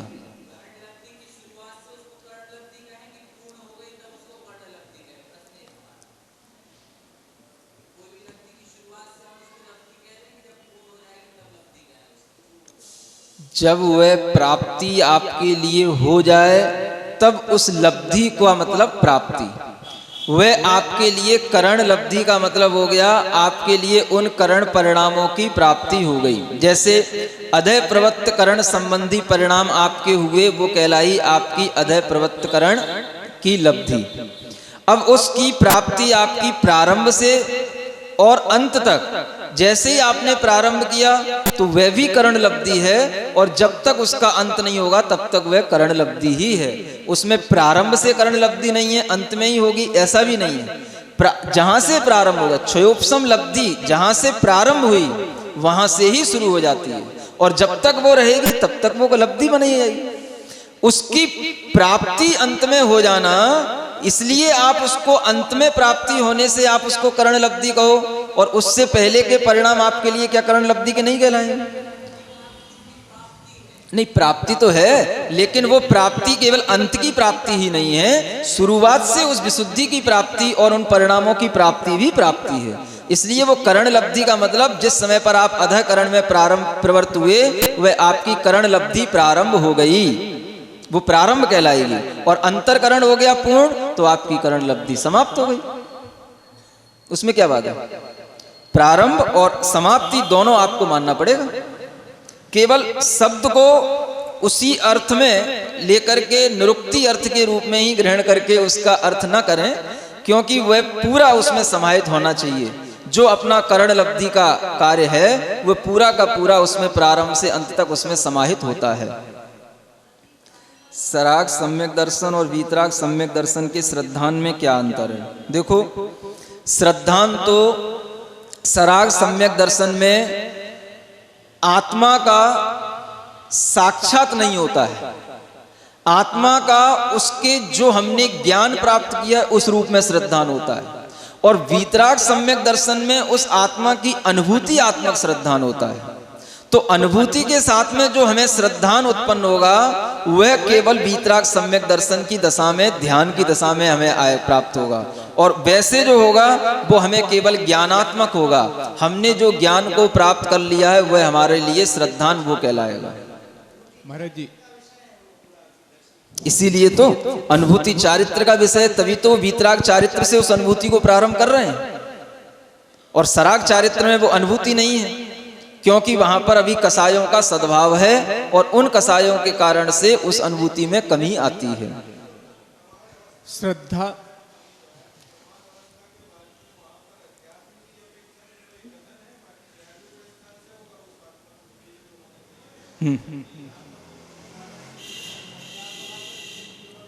अध्यात्म में भी और आगम में भी, आगम में भी शुक्ल ध्यान माना है। शुक्ल ध्यान 8वें गुण स्थान से प्रारंभ हो जाता है। कसाय सप्तम के बाद भी है, लेकिन आचार्यों ने, आचार्य कुंदकुंद देव ने भी समयसार आदि ग्रंथों में लिखा है कि वह जो हमारे लिए बुद्धिपूर्वक राग छोड़ने की बात थी, वो सब छोड़ने से ही हमारे लिए अबुद्धिपूर्वक जो राग बचा है उसको हम अपने अंदर उस कसाय को शुद्धोपयोग के साथ में समाप्त कर देते हैं। बारंबार मबुद्धि पूर्व मपितम जेतुम स्वशक्तिम स्पृशन, नाटक समयसार कलश में, कि अबुद्धि पूर्वक अब जो राग बचा है उसको जीतने के लिए वो अपनी शक्ति का स्पर्शन करता है। वह शक्ति कौन सी?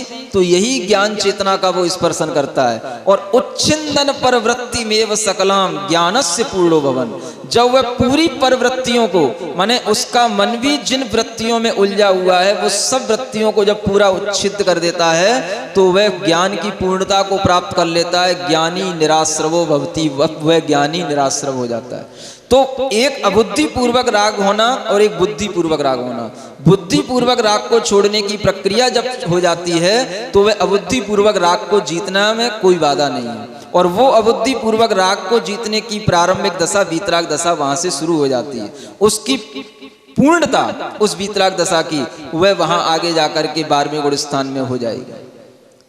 प्रारंभ यहां से हो जाएगा। लेकिन उस वीतराग दशा का प्रारंभ आप 4थे गुण स्थान से करो तो ये आचार्यों का अभिप्राय बिल्कुल भी समझ में नहीं आता है। आचार्यों ने ऐसा कहीं नहीं लिखा है। भावना, चिंतन, अनुभव में क्या अंतर है? स्वामी जी, हाँ, जो सराग और वीतरागता की बात करते हैं, सम्यक दर्शन के साथ जोड़ते हैं, वह क्या स्वामित्व परक कथन है या गुण परक कथन है? या गुण परक कथन है। गुण परक कथन है। हाँ, देखो, कोई भी गुण होते हैं तो उन गुणों का, दूसरे गुणों का भी उस गुण के ऊपर प्रभाव रहता है। जब तक आत्मा कर्ममल से सहित है, राग से सहित है, कसाय से सहित है, तो सम्यक्त्व के ऊपर उस कसाय का प्रभाव है, तभी उस सम्यक्त्व को सराग सम्यक्त्व कहा जाता है। निर्गुणा गुणा तो है, लेकिन निर्गुणा कर्मा तो नहीं कहा ना, कर्म का प्रभाव तो गुण के ऊपर है।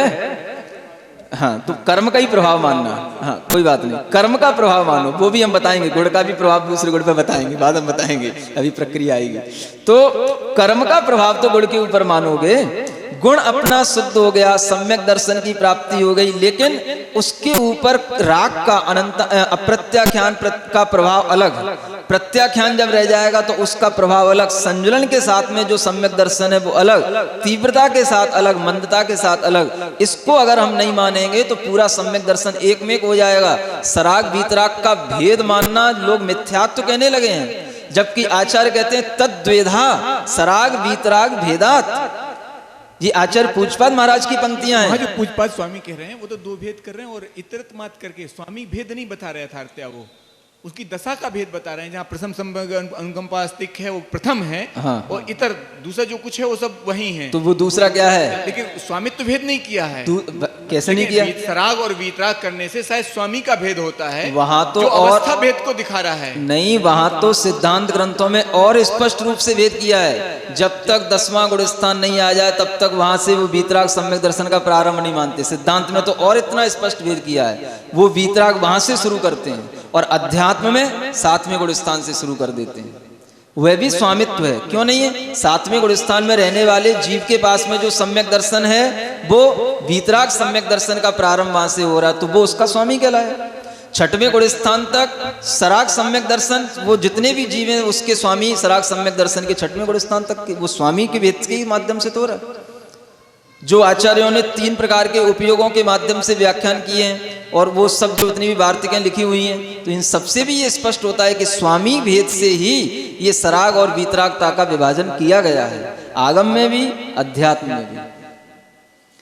ये लिखा है भावना चिंतन अनुभव में क्या अंतर है। देखो, भावना तो अनेक प्रकार की, जैसे 12 भावनाएं हैं, या अपनी जो हमने पूर्व में स्मृति में ले रखा है उस स्मृति को हम भावना के रूप में ले आते हैं। चिंतन में वह आता है जो वस्तुतः हमारे लिए श्रुत ज्ञान से संबंध रखने वाला हो, और श्रुत ज्ञान में जब हम उस चिंतन को करते हुए एकाग्रता के रूप में आगे बढ़ते हैं तो वो चिंतन है। भावना में एकाग्रता नहीं आती, चिंतन से एकाग्रता आती है। और अनुभव, जब हम उस चिंतन को भी छोड़ करके केवल हम उस जिस विषय में चिंतन कर रहे हैं उसका हमें जब अनुभूति होने लग जाती है तो वह अनुभव कहलाता है। एक तरह से ये भीतर भीतर तक आने की प्रक्रिया भी हम इसको समझ सकते हैं। भावना से चिंतन बढ़ा और चिंतन से अनुभव बढ़ा। सर्वे भवन्तु सुखिनः। क्या चीज? सर्वे भवन्तु, क्या बोला? सर्वे भवन्तु सुखिनः। हाँ, यह भावना है, ये भावना है। हाँ, इसका हम चिंतन करते हैं तो सब सुखी हो जाएंगे, फिर सभी का अनुभव हम करने लगेंगे कि अनुभूति में पहुंच जाएंगे। आपको सुख की अनुभूति होने लग जाएगी, सबको सुख की अनुभूति होने लग जाएगी। सबकी सुख की अनुभूति से आपको कोई नहीं लेना देना। आप सब, अरे पंडित जी, सबके सुख की अनुभूति का चिंतन अपने लिए नहीं होना, अपने सुख की अनुभूति का होना। जिस समय पर आपको ऐसी अनुभूति होने लगी कि हम सुखी हैं, समझ लेना सब सुख, ये उसका अर्थ है। समझ में आ गया ना? हाँ, चिंतन करते करते जब हम पूर्ण सुखी हो जाएं कि हाँ अब हमें किसी भी जीव के दुख से कोई दुख नहीं है, तो वो समझ लेना कि आप पूर्ण सुखी हैं और आपके कारण से सब सुखी हो गए। आप सबके सुख की चिंता मत करो, बस स्वयं सुखी होने का मार्ग है ये मोक्ष मार्ग है। अच्छा बोलता है। अनंतानुबंधी कसाय के अभाव में क्या वीतरागता नहीं आती? नहीं आती। देखो, आचार्य कहते हैं वीतरागता नहीं आती, राग की कमी होती है। इसको ऐसे व्याख्यात करो, राग की कमी होना अलग चीज और वीतरागता आना अलग चीज। वीतरागता सुनो, बहुत अच्छा प्रश्न है और उसमें अंतर समझो। वीतरागता आत्मा का स्वभाव है। जैसे कपड़ा है, कपड़े के ऊपर बहुत किट्टी कालिमा लगी है, हमने उसकी थोड़ी सी कालिमा हटा दी, कपड़े का उजलापन प्रकट नहीं हो गया, वीतरागता प्रकट नहीं हो गई। अभी वो उजलापन तब प्रकट होगा जब हम उस वीतरागता के निकट होंगे, यानी कपड़े को शुद्ध करने के बिल्कुल निकट होंगे।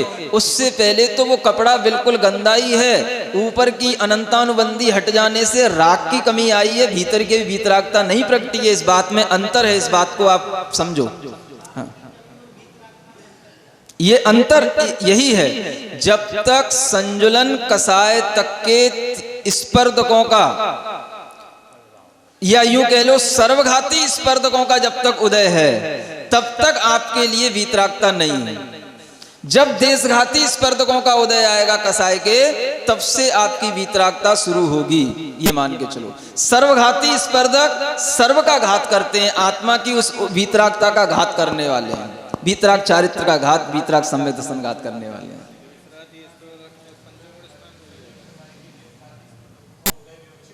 हाँ, उस समय कहा तो है, वो वीतरागता किस रूप में?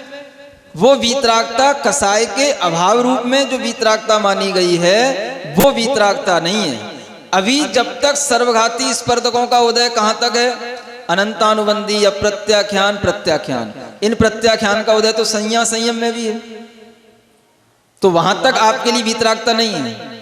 कहां से शुरू होगी वीतरागता? तो वह जब प्रत्याख्यान के भी सर्वघाती स्पर्धकों का अभाव हो जाए और मात्र वहां पर संजुलन के स्पर्धक बचे रहें, तो वहां से वो वीतरागता शुरू करना। संजुलन में भी होते हैं, लेकिन वो यथाख्यात चारित्र को घात करने के लिए है। अरे वीतरागता का घात करने के लिए नहीं है, वो वीतरागता की शुरुआत कर वहां से हो रही है। और उस देखो, देशघाती स्पर्धक बचे, आप इसको समझो तो, कि जब तक सर्वघातियों का उदय रहेगा आपके लिए, जिस तरह से कपड़े के ऊपर किट्ट कालिमा लगी हुई है जो सर्वघात कर रही है, तब तक उस कपड़े का उजलापन नहीं आएगा। लेकिन जब देशघाती माने पूरी पूरी किट्ट कालिमा साफ हो गई हो और कुछ थोड़ा थोड़ा सा बस एक बार और ब्रश लगा दो, बस सब साफ हो जाए, ऐसी स्थिति बचे, तो वो देशघाती स्थिति है। उजलापन उसमें आ जाता है, पूरा उजला नहीं हुआ, लेकिन उजलापन वहां से प्रारंभ हो जाता है। इसलिए आचार्यों ने कहा देशघाती के भी उसमें उन्होंने तीव्रता भी मानी है, तो तीव्रता में भी नहीं माना, उसमें भी उन्होंने मंदता के साथ में ही उन्होंने उस वीतरागता को स्वीकार किया है। ये बहुत अच्छी बड़ी चीज है। एक साथ कितनी चेतनाएं हैं एक जीव को हो सकती हैं? देखो, जब हम इस तरह से गुणस्थानों के अनुसार चेतनाओं की व्याख्या करेंगे, तो एक साथ एक ही चेतना होगी। जब तक कर्मफल चेतना है, अशुभोपयोग रूप में है, अशुभोपयोग के साथ में शुभोपयोग नहीं होता। जब शुभोपयोग आएगा तो उसके साथ में ना अशुभोपयोग है ना शुद्धोपयोग है, शुभोपयोग माने शुभोपयोग। और शुद्धोपयोग रूप जब हम ज्ञान चेतना को प्रारंभ करेंगे, तो वहां पर मात्र शुद्धोपयोग होगा, वहां शुभोपयोग नहीं होगा। तीन उपयोगों में से एक उपयोग ही एक समय होता है, उसी प्रकार से तीन चेतनाओं में से एक चेतना ही एक समय पर मानो।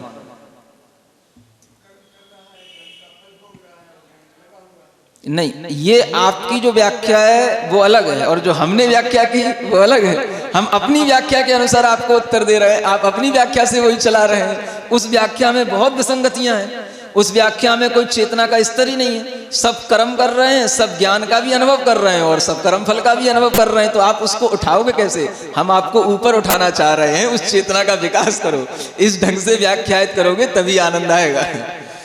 ज्ञान चेतना सातवें में क्यों और कैसे?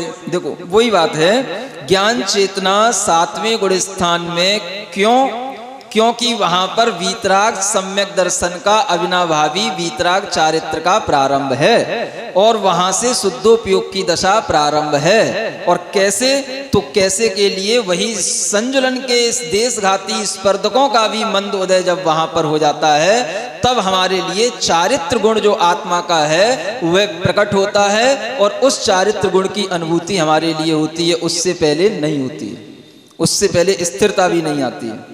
आत्म प्रतीति रूप श्रद्धान व आत्म प्रतीति रूप ज्ञान अविरत सम्यक दृष्टि के होता है, ऐसा अमृत चंद्र जी आचार्य ने कहा है। इसमें आत्म प्रतीति का क्या अर्थ है? अगर आप आचार्य अमृत चंद्र जी के भावों को समझोगे तो आप ये जान लोगे कि वह जिस आत्म प्रतीति की बात कर रहे हैं वो इतने बड़े आचार्य हैं कि वो निर्विकल्प समाधि लक्षण वाले उस वीतरागता के साथ होने वाली आत्म प्रतीति से नीचे कोई बात करते ही नहीं। वो जिन्होंने ज्ञानी शब्द के द्वारा उसी निर्विकल्प वीतराग समाधि में लीन हुए व्यक्ति को ही ज्ञानी कहा है, उससे पहले सब अज्ञानी हैं।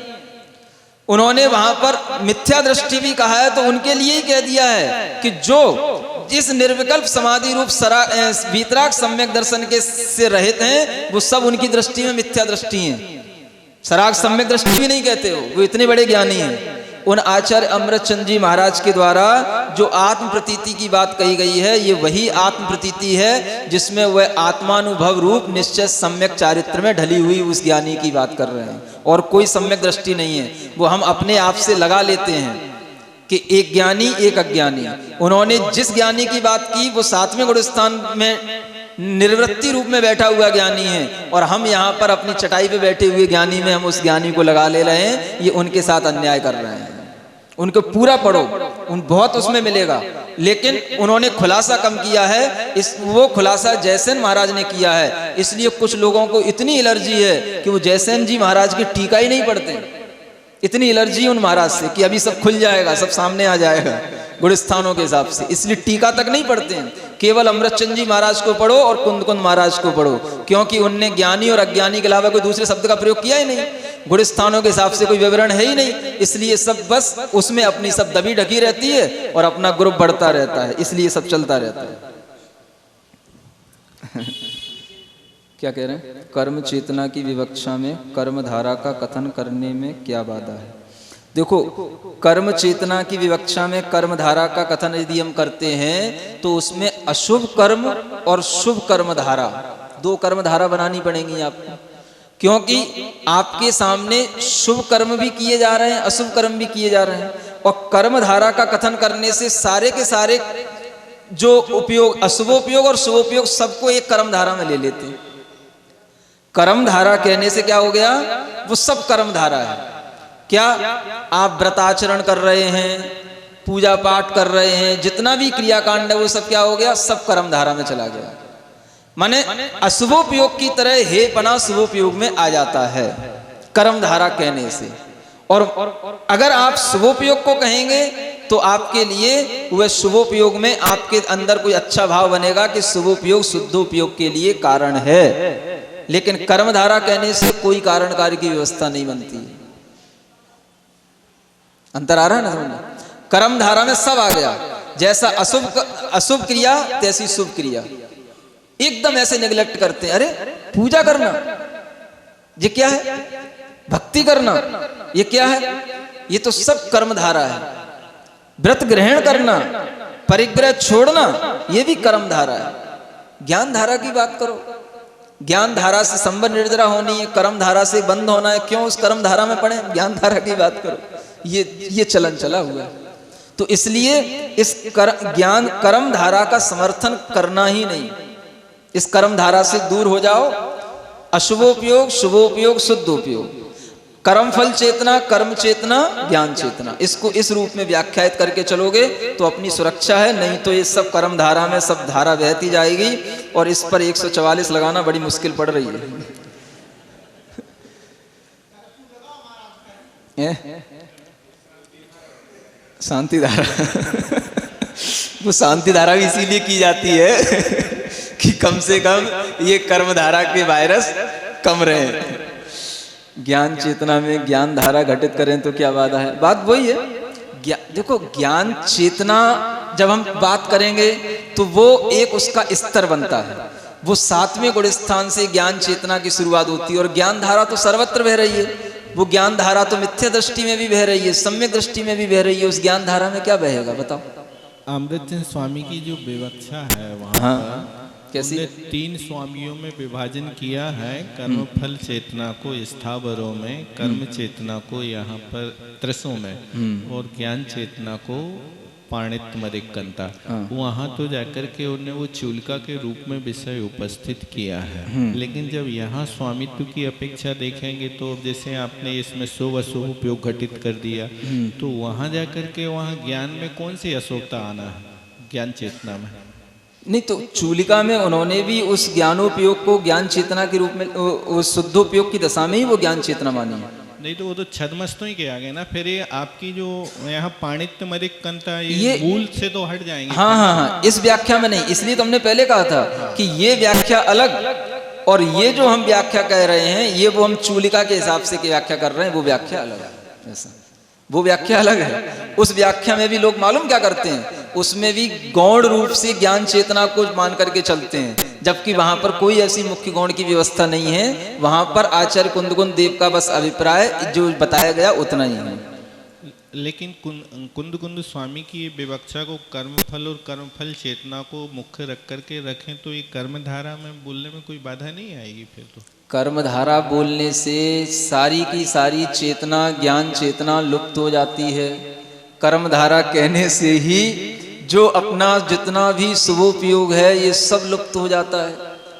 आपके 12 व्रत, 28 मूल गुण, ये सब कर्मधारा में चले जाते हैं। ये कर्मधारा शब्द इतना ज्यादा अपने आप में एक कहना चाहिए हीन भावना से देखा जाता है कि उस कर्मधारा को कहते ही सब व्रतों का, संयम का लोप हो जाता है, सब कर्मधारा में आता है। और हम उस धारा से बिल्कुल भी अलग हटना अगर नहीं चाहेंगे तो फिर अपनी ये धारा फिर जो चल रही है ये धारा बाधित हो जाएगी। इसलिए उस कर्म धारा को आचार्यों ने जब नहीं कहा है तो हम उन चीजों का समर्थन ही न करें।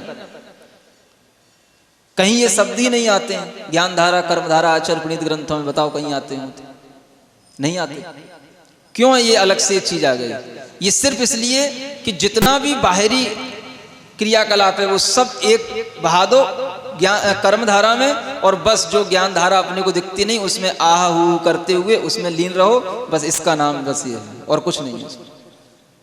ये बहुत बड़ी बड़ी साजिशें हैं जो खेली जा रही हैं, आज से नहीं बहुत पहले से चल रही हैं। और अभी भी अगर हम इन साजिशों को नहीं समझे, साजिश हैं ये, अगर हम इन साजिशों को नहीं समझेंगे तो अपने ये साहित्य में और इस साहित्य का ज्ञान रखने वाले लोगों के अंदर अभी भी सम्यक ज्ञान नहीं होगा और वो भ्रमित रहते हैं। लोग, बहुत सारे लोग भ्रमित रहते हैं, पढ़ लिखने के बाद भी पंचास्तिका समय सार सब पढ़ लेते हैं, लेकिन ये भ्रम नहीं टूटते। जब उनके सामने हम पहुंचते हैं तो हम उनको उत्तर नहीं दे पाते हैं, क्योंकि हमारे अंदर अपनी उस बात को कहने की दृढ़ता नहीं है इस कारण से। इसलिए ये जो चीजें हैं इनको हम गहराई से समझें, आगे और भी चिंतन करेंगे। ये सब प्रश्न हो गए हैं, इतना ही।